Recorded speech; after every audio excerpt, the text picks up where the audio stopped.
যে গুম সংক্রান্ত কমিশন কাজ করছে সেই কমিশন কিন্তু অনেক দিন ধরে কাজ করছে এবং আপনারা জানেন যে ইতিমধ্যে এই কমিশনের থেকে তাদের যে প্রাথমিক অনুসন্ধানের যে প্রাথমিক প্রতিবেদনের প্রাথমিক অংশ সেটুকু সরকারের কাছে ইতিমধ্যে দেওয়া হয়েছে এবং সেটা কতটা ভয়াবহ সেটা ইতিমধ্যে গণমাধ্যমে এসেছে। সেই ভয়াবহতার প্রেক্ষিতেই কিন্তু প্রধান উপদেষ্টা প্রফেসর ইউনূস বলেছেন যে উনি এই আয়নাঘরগুলি ভিজিট করতে চান। তারপরে প্রয়োজনীয় প্রস্তুতি নিতে যতটুকু সময় লেগেছে, কখনো কখনো ওনার শিডিউল মেলানোর বিষয়ে আগে পরে হয় কয়েকদিন, হয়তো এতটুকু আমি জানি। এর বাইরে আসলে বাধার বিষয়ে আমরা অফিসিয়ালি এ ধরনের কোনো কিছু আমাদের কাছে জানা নেই। তো 6 মাস ধরেন আপনি, হ্যাঁ 6 মাস কেন করি, শেখ হাসিনা সহ তার যে সমস্ত সহযোগীরা এই ভয়াবহ অপরাধের সঙ্গে জড়িত তাদের শুধু অন্য সকল অপরাধ বাদ দিয়ে শুধু যদি এই একটা অপরাধের বিচার করার আমরা তাগিদ অনুভব করি, জাস্ট এই কমিশনের যে ফাইন্ডিংস এনাফ, আর কিচ্ছু দরকার নেই। মানে অনেকগুলি মামলায় সে সর্বোচ্চ সাজায় ভুগবে হয়তো। এখন বিষয় হচ্ছে কাজ কিন্তু সরকার আগস্টে দায়িত্ব নেওয়ার পরপরই এই কমিশন গঠন হয়েছে, সেই কমিশন কাজ শুরু করেছে। সেই কমিশনের কাজ, কমিশনের যে রিকমেন্ডেশনস, কমিশনের সঙ্গে নিয়মিত যোগাযোগ, তার প্রেক্ষিতেই কিন্তু আপনাদের লিমিটেশনস আছে কিনা বুঝতে চাইছি, কারণ 6 মাস লাগলো আপনাদের এই পরিদর্শনে যেতে। আমার জানাই, কিন্তু একই সঙ্গে এটাও সত্য, ধরেন আরেকজনকে ভিকটিমকেও যদি আপনি নেন, ঘটনা কিন্তু একই, অপরাধের যেই ভয়াবহতা যা একই জিনিস দেখবে। আমাদের কাছে মূল জিনিস ছিল জাতির সামনে এটাকে তুলে ধরা। সেই তুলে ধরাটা তো দেরি হলো কেন? আমি কোনো দেরি দেখছি না, কোনো দেরি দেখছেন না? সরি, আমি কোনো দেরি দেখছি না। আগস্টে সরকার, সময় লাগা ঠিক আছে, আগস্টে এই সরকার গঠন হয়েছে, আগস্ট থেকে এই আয়নাঘর নিয়ে কাজ শুরু হয়েছে। আপনি 6 মাস সময় লাগা ঠিক আছে, 6 মাস কেন বলছেন আপনি? তার সরকার দায়িত্ব নেওয়ার পরপরই তো এটা নিয়ে কাজ শুরু করেছে। জাতির সামনে তো এটা আপনারা আরো আগে তুলে ধরতে পারতেন। আমি আপনাকে একটা এক্সাম্পল দিই। আপনার এই যে টক শোটা, এটার একটা স্টোরি, এর মধ্যে যে এই বিতর্কটা আমরা বুঝে হোক না বুঝে করি যে অনেক ভিকটিমকে নিয়ে যায়নি কেন, আরো মিডিয়াকে কেন নিয়ে যায়নি। ওনারা বলছিলেন যে এমন এমন ঘর আছে ওখানে একজন মানুষ ঢুকতে পারে না, বা আমরা বলছি 6 মাসে কেন যায়নি। এটা বলার মধ্য দিয়ে এই যে ভয়াবহতা, এটার যে ফোকাসটা, আমি মনে করি ফোকাসটা নষ্ট হয়। কিন্তু সেখানে প্রায়োরিটি নিয়ে প্রশ্ন আছে। প্রায়োরিটি আজকে যদি আপনি প্রশ্ন আছে ফায়জ আহমেদ, গুম নিয়ে যারা কাজ করছে দীর্ঘদিন ধরে, তাদের আজকে আপনার এই শোটা যদি ব্যাংকিং সেক্টরের অনিয়ম নিয়ে আপনি এখানে বসতেন, তাহলে বলতেন যে 6 মাস কেন লাগলো এই অনিয়মটা ধরতে। এই সরকারের কাছে এমন এক রাষ্ট্র ব্যবস্থা রেখে গেছে, প্রতিষ্ঠানগুলি এমন এক ভয়াবহ অবস্থায় রেখে গেছে, আপনি যেখানে হাত দিবেন সেখানেই ভয়াবহ। এবং মনে হবে কেন এটা প্রথম দিনই ঠিক করে ফেলা গেল না।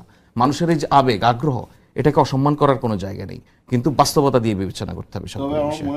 একটু কমিশন কাজ করছে, ইনকোয়ারি কমিশন, সেটা মানুষ তো এখন সেই ব্যাপারে আপনারা কতটা সচেতন? আমরা অবশ্যই সচেতন। আমরা সচেতন না হলে কিন্তু আয়নাঘর ভিজিটই হতো না। আপনি দেখুন, কেউ আয়নাঘরের অস্তিত্ব আছে এটাই তো বিশ্বাস করতে চায় না।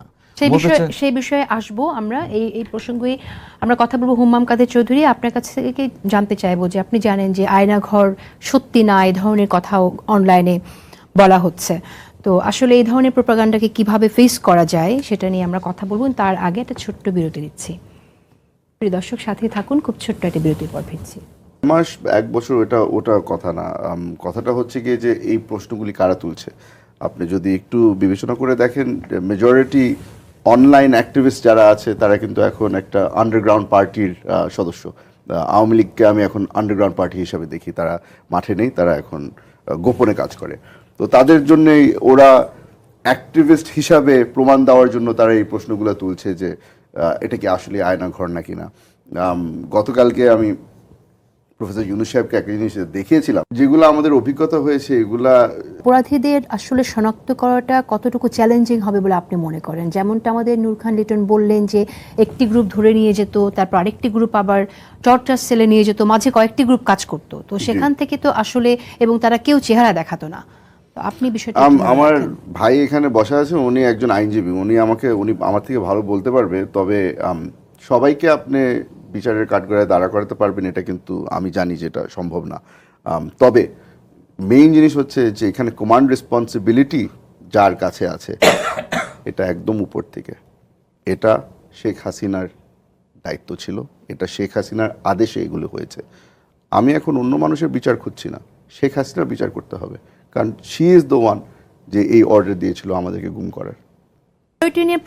প্রায়োরিটি আজকে যদি আপনি প্রশ্ন আছে ফায়জ আহমেদ, গুম নিয়ে যারা কাজ করছে দীর্ঘদিন ধরে, তাদের আজকে আপনার এই শোটা যদি ব্যাংকিং সেক্টরের অনিয়ম নিয়ে আপনি এখানে বসতেন, তাহলে বলতেন যে 6 মাস কেন লাগলো এই অনিয়মটা ধরতে। এই সরকারের কাছে এমন এক রাষ্ট্র ব্যবস্থা রেখে গেছে, প্রতিষ্ঠানগুলি এমন এক ভয়াবহ অবস্থায় রেখে গেছে, আপনি যেখানে হাত দিবেন সেখানেই ভয়াবহ, এবং মনে হবে কেন এটা প্রথম দিনই ঠিক করে ফেলা গেল না। মানুষের এই যে আবেগ আগ্রহ, এটাকে অসম্মান করার কোনো জায়গা নেই, কিন্তু বাস্তবতা দিয়ে বিবেচনা করতে হবে সব বিষয়ে। একটু হ্যাঁ, কমিশন কাজ করছে, ইনকোয়ারি কমিশন, সেটা মানুষ তো এখন বলবো সেই ব্যাপারে আপনারা কতটা সচেতন? আমরা অবশ্যই সচেতন। আমরা সচেতন না হলে কিন্তু আয়নাঘর ভিজিটই হতো না। আপনি দেখুন, কেউ কেউ আয়নাঘরের অস্তিত্ব আছে এটাই তো বিশ্বাস করতে চায় না। সেই বিষয়ে আসবো আমরা, এই প্রসঙ্গে আমরা কথা বলবো। হুম্মাম কাদের চৌধুরী, আপনার কাছ থেকে জানতে চাইবো যে আপনি জানেন যে আয়নাঘর সত্যি না, এই ধরনের কথাও অনলাইনে বলা হচ্ছে। তো আসলে এই ধরনের প্রোপাগান্ডাকে কিভাবে ফেস করা যায় সেটা নিয়ে আমরা কথা বলবো। তার আগে একটা ছোট্ট বিরতি নিচ্ছি। প্রিয় দর্শক, সাথে থাকুন, খুব ছোট্ট একটা বিরতির পর ফিরছি। মাস এক বছর ওটা কথা না। কথাটা হচ্ছে গিয়ে যে এই প্রশ্নগুলি কারা তুলছে। আপনি যদি একটু বিবেচনা করে দেখেন, মেজরিটি অনলাইন অ্যাক্টিভিস্ট যারা আছে তারা কিন্তু এখন একটা আন্ডারগ্রাউন্ড পার্টির সদস্য। আওয়ামী লীগকে আমি এখন আন্ডারগ্রাউন্ড পার্টি হিসাবে দেখি। তারা মাঠে নেই, তারা এখন গোপনে কাজ করে। তো তাদের জন্যই ওরা অ্যাক্টিভিস্ট হিসাবে প্রমাণ দেওয়ার জন্য তারা এই প্রশ্নগুলো তুলছে যে এটা কি আসলে আয়নাঘর নাকি না। গতকালকে আমি প্রফেসর ইউনূস সাহেবকে একটা জিনিস দেখিয়েছিলাম, যেগুলো আমাদের অভিজ্ঞতা হয়েছে এগুলা। অপরাধীদের আসলে শনাক্ত করাটা কতটুকু চ্যালেঞ্জিং হবে বলে আপনি মনে করেন? যেমনটা আমাদের নূর খান লিটন বললেন যে একটি গ্রুপ ধরে নিয়ে যেত, তারপর আরেকটি গ্রুপ আবার টর্চার সেলে নিয়ে যেত, মাঝে কয়েকটি গ্রুপ কাজ করতো, তো সেখান থেকে তো আসলে, এবং তারা কেউ চেহারা দেখাতো না। তো আপনি বিষয়টা আমার ভাই এখানে বসা আছে, উনি একজন আইনজীবী, উনি আমার থেকে ভালো বলতে পারবে। তবে সবাইকে আপনি বিচারের কাঠগড়ায় দাঁড়া করাতে পারবেন এটা কিন্তু আমি জানি যে এটা সম্ভব না।